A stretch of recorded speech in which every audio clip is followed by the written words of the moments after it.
అందరికీ నమస్కారం. మీరు చూస్తున్నారు సరస్వతి తెలుగు సాహిత్యం ఛానల్.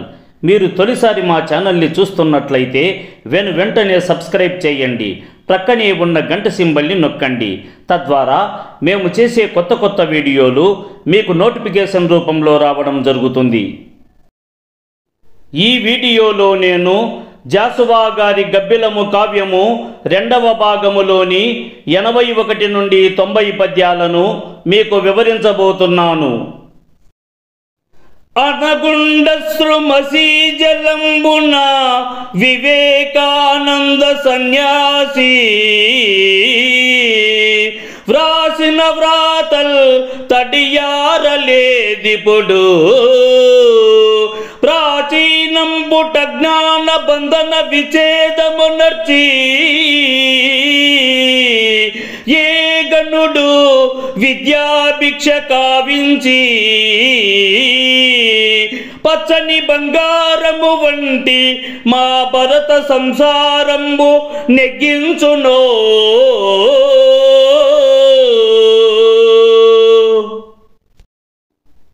పవిత్రమైన వ్యక్తిత్వం కలవాడు మహానుభావుడైన వివేకానందుడనే సన్యాసి జాలువారు కన్నీటి సిరాతో వ్రాయబడినట్టి రాతల తడి ఇంకా ఆరనే లేదు.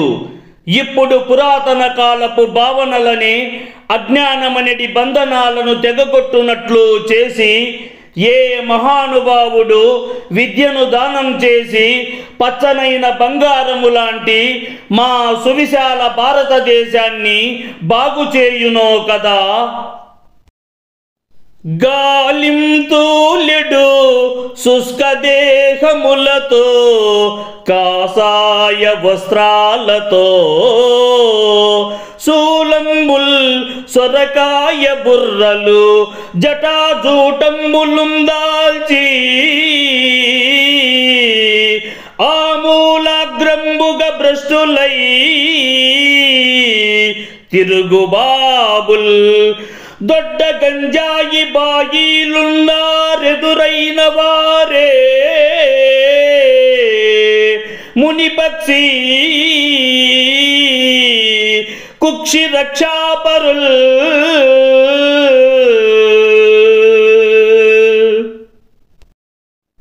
ఓ మునిపక్షీంద్రమా, గాలికి తూలిపోయేంత బక్క చిక్కిపోయి బలహీనమైన శరీరాలతో కాషాయ వస్త్రములను ధరించి శూలాలను సొరకాయ బుర్రలు జడలు కట్టినట్టి కొప్పులను ధరించి పైనుండి క్రింద వరకు పూర్తిగా చెడిపోయి సంచరించునట్టి బాబులు మేలు జాతికి చెందినట్టి గంజాయిని త్రాగునట్టి సోదరప్రాయులు ఉన్నారు. తమ ఉదర పోషణ నిండితే చాలని భావించేవారు ఉన్నారు.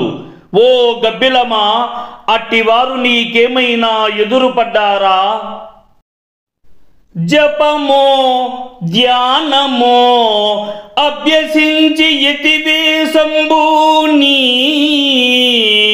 క్రీడించు మోసపు పార్తుల్ ప్రతి పల్లెటూర కలరీ సన్యాసి వర్గంబు నీకుపదేశింపదో ఇష్ట సిద్ధికని మాయోపాయ మంత్రంబు భక్తి పరత్వంబొక సాధనంబిహా పరస్త్రీ వంచక శ్రేణికి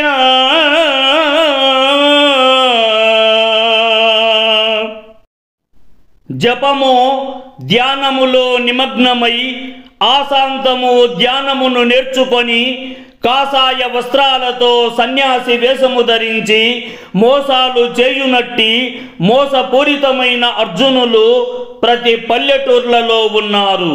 ఇలాంటి సన్యాసి సమూహం నీవు కోరుకున్నట్టి కోరికలు తప్పక నెరవేరుతాయి అని నీకు మోసముతోటి ఉపాయాలను మంత్రతంత్రాలను బోధింపజేయలేదా? ఇచ్చటి పరలోకపు స్త్రీ సముదాయమును వంచన చేయుటకు ఈ మోసపూరితమైన సన్యాసులకు భక్తి మార్గాన్ని ఒక ప్రధానమైన సాధనంగా చేసుకున్నారు కదా. పాలు పండులు కందమూలములు మా భక్షాన్నముల్ కోరమే కాలంబన్య పదార్థముల్ రజతమో బంగారమో కొద్దిగా చాలున్మాకని సేకరించెదరు. గోసాయిలు పాయాలు మోసాలెన్నీ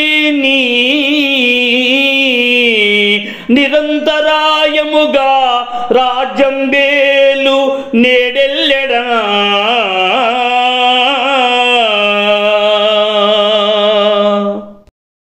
పాలుయును పండ్లును కందమూలములు మా భక్షాన్నములను ఇక వేరే అనేక ఇతరములైన ఏ పదార్థాలు కూడా మేము కోరము.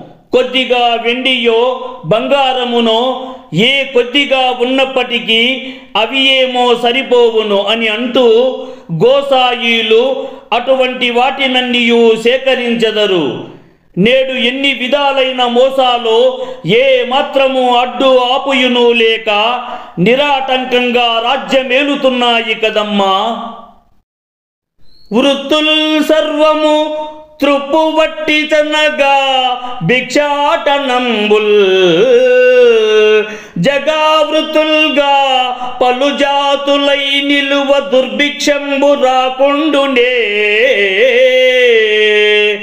ఉత్తుంగాశయములెందరో కలరు దేశోద్ధారకుల్ పూనరీ చిత్తంబేర్చు కలంకము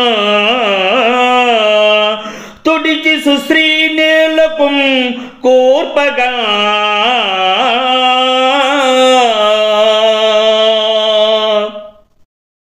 ఎట్టి కులవృత్తులన్నీయును కూడా త్రుప్పును పట్టి అనగారిపోగా యాచక వృత్తిని ప్రధానంగా చేసుకొని బిచ్చమెత్తుకోవడమే ప్రసిద్ధిగాంచిన మహావృత్తులు కాగా అనేక జాతులతోటి కులాలుగా మారిపోయి ఉండడం మూలాన కూడా కరువు కాటకాలు రాకుండా ఉంటాయా?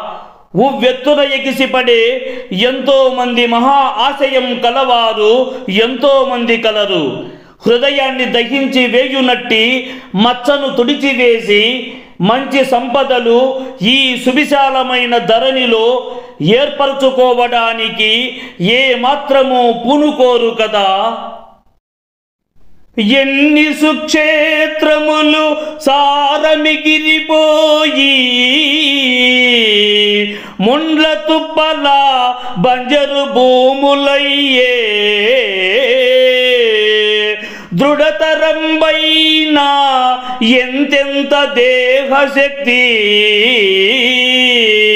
భిక్షకులమేన జీర్ణించి పృథివి కలిసే.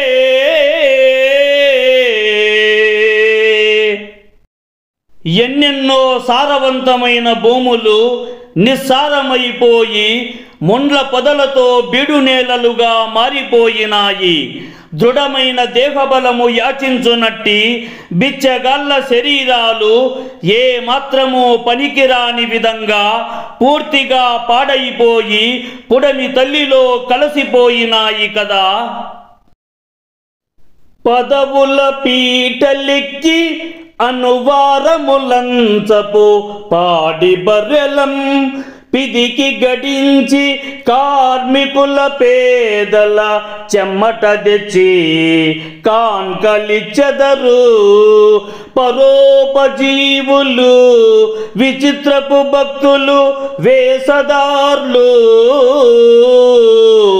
నీకెదురై వచ్చిరే వలదిసి చెయ్యి సాచకు మమ్మ పక్షిని.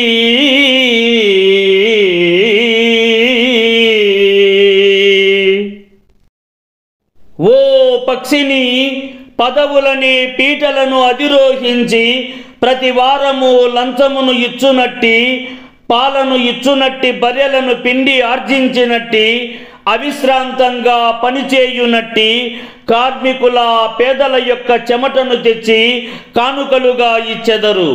ఇట్టి వీరంతా ఇతరుల మీద ఆధారపడి జీవనాన్ని సాగిస్తూ బ్రతుకును వెళ్ళదీయునట్టి వారే.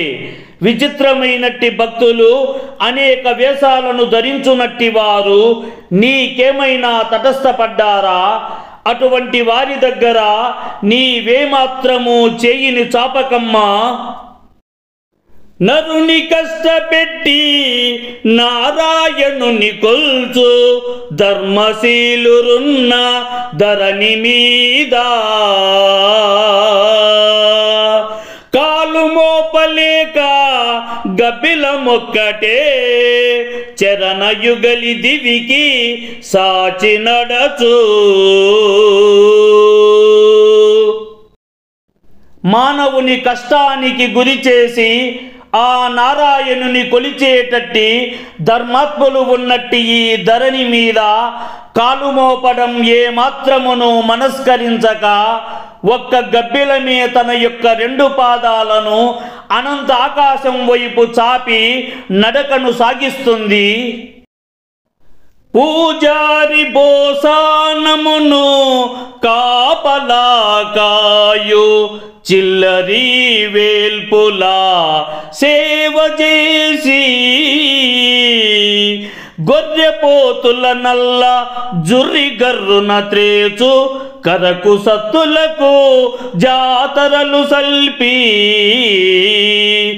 ఏటేట పెండ్లి చేయించు కొంచు దయించు కృతకరాముల పల్లకీలు మోసి నిలువు దోపిడి చేసి తలకాయ కొరిగించు 7 కొండల వాణి మేడలెక్కి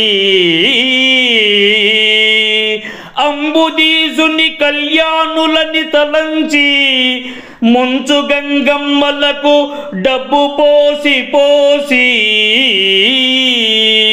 పాతకము ఓలే నా వెన్ను వాయకున్నా గోచితో నిలిచియున్నాడా పేచకంబా.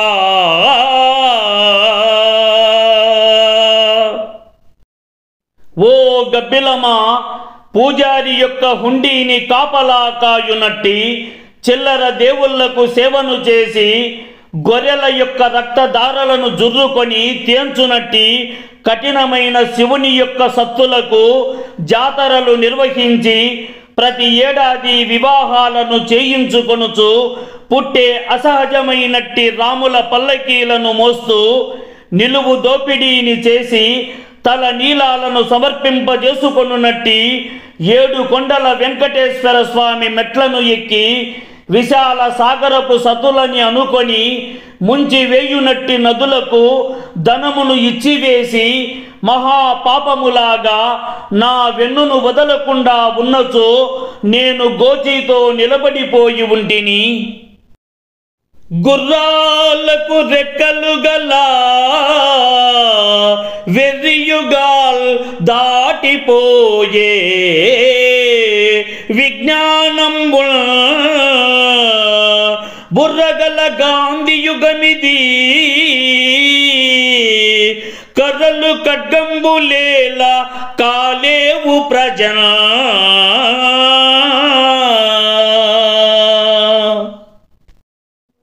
గుర్రాలకు రెక్కలు గల వెర్రి యుగాలన్నీ దాటిపోయాయి. ఇప్పుడు విజ్ఞానమనే బుర్రతో ముందు చూపుతో ఆలోచించునట్టి గాంధీ గారి యుగమునందు మనం ఉన్నాము. ఇప్పుడు ప్రజానీకాన్ని కర్రలు ఖడ్గాలు ఏ మాత్రము పరిపాలించవు కదా. ఈ వీడియో మీకు నచ్చినట్లయితే లైక్ చేయండి, షేర్ చేయండి. ఈ వీడియోపై మీకున్న అభిప్రాయాన్ని కామెంట్ సెక్షన్లో కామెంట్ చేయండి. ఈ వీడియో చూసిన సాహితీ ప్రియులందరికీ నా హృదయపూర్వక ధన్యవాదములు.